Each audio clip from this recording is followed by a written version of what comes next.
हे दोस्तों, आपका मेरे चैनल पे बहुत बहुत स्वागत है। टाइटल देख के तो आप समझ गए होंगे कि ये वीडियो किस पर है, तो चलिए शुरू करते हैं।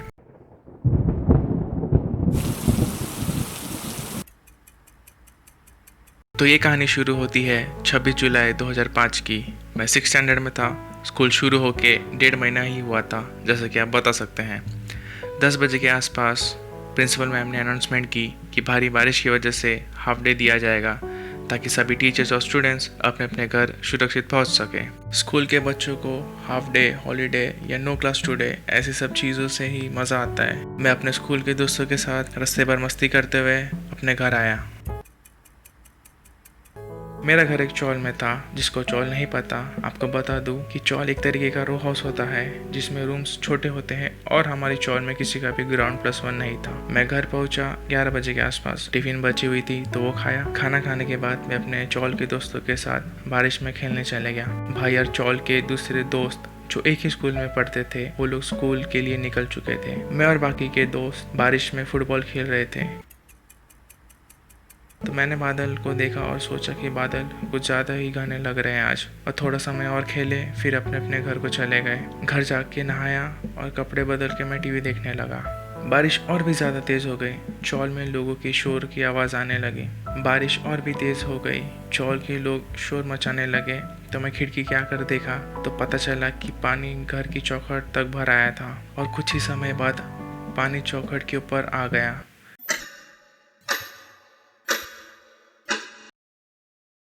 मैंने दिमाग लगाया और दरवाज़ा बंद कर दिया। आई एम स्मार्ट लेकिन हुआ ये, पानी जो है वो दरवाजे की हिंज में से अंदर आ रहा था। मुझे सच में टाइटैनिक वाली फीलिंग आ गई थी। याद है ना वो सीन। कुछ ही समय बाद पानी और भरता गया।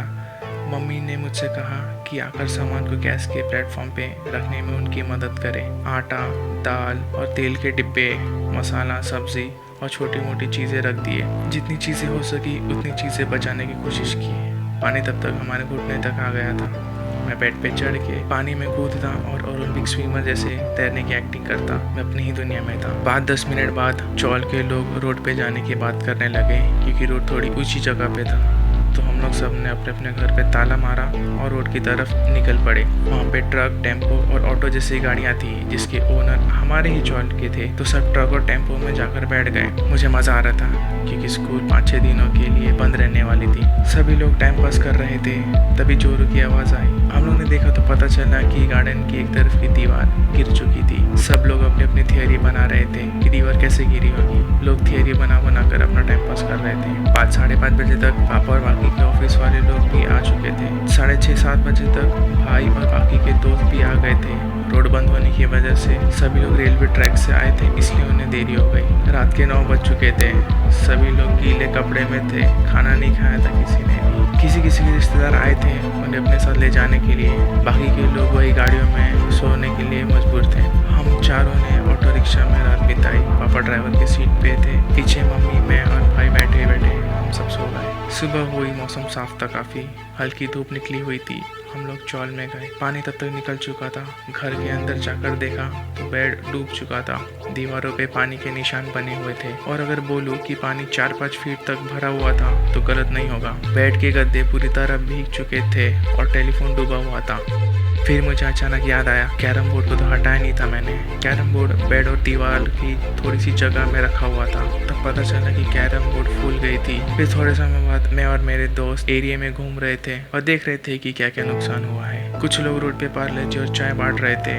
हम लोग ने 2-2 पैक लिए और अपने अपने घर पे दे दिए, क्योंकि भूख तो घर वालों को भी लगी होगी ना। शाम को थक के मैं हल्के गीले बेड की प्लाई पे सो गया। थोड़े समय बाद एक अच्छे खाने की खुशबू आई और मेरी नींद खुली। मैंने देखा कि खिचड़ी थी खाने में। मैंने पूछा कि किसने दिया। तब पापा बोले कि कुछ लोग आए थे चौल में और बांट के गए। मैंने थोड़ा खाया और सोने के लिए जुगाड़ किए। अगले दिन चौल में सभी लोग अपने अपने गंदे कपड़े और जो कपड़े कपबोर्ड में रखे हुए थे वो सारे कपड़ों को धो रहे थे। चौल धोबीघाट लग रहा था एक तरीके से। मैंने और भाई ने भी हाथ बटाया मम्मी पापा का कपड़े धोने में। एक प्रॉब्लम थी कि जो ज़मीन थी घर की वो सूखी नहीं रही थी। असल बात ये थी कि हमारे घर में टाइल्स की फ्लोरिंग नहीं थी, सीमेंट की थी, जिसकी वजह से सीमेंट से पानी अंदर रिस रहा था और सुखाने में बहुत प्रॉब्लम आ रही थी। मैंने बहुत बार पोछा मारा, क्योंकि मैंने कहा था कि पोछा मैं ही मारूंगा। पानी का रिसना जब कम हुआ तब मैंने ज़मीन पर न्यूज़पेपर बिछाया, 2-3 बार न्यूज़पेपर बदला, तब जाकर ज़मीन थोड़ी बहुत सूखी।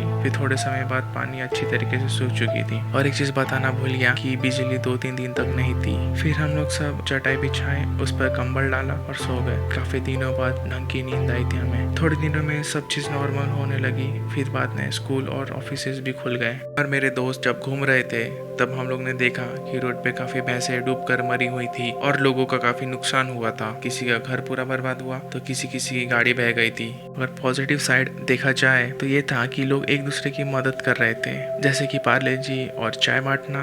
मुझे याद है रोड पर जब पानी तेज बह रहा था तब लोग ह्यूमन चेन बनाकर बाकी के लोगों को रोड के एक तरफ से दूसरी तरफ जाने में मदद कर रहे थे। लोग एक दूसरे की मदद कर रहे थे बिना किसी के बोलने पर। यही बात मुंबई की पसंद आ गई थी मुझे। मैं भी ये सोचता हूँ कि अगर यही चीज़ अभी हुई होती इंटरनेट के ज़माने में, सोशल मीडिया के ज़माने में, तो लोगों का रिएक्शन अलग ही होता। जैसे लोग सेल्फी और बाढ़ के पानी में जाकर पोस्ट देके बोलते कि भाई कैंडी लेना मेरा, और सोशल मीडिया पे पोस्ट की बाढ़ ला देते। इंस्टाग्राम पर सभी लोग लाइव जाते, एक दूसरे को टैग करते और हैशटैग और ट्वीट करते रहते। तो बस यारो, यही बात बतानी थी मुझे।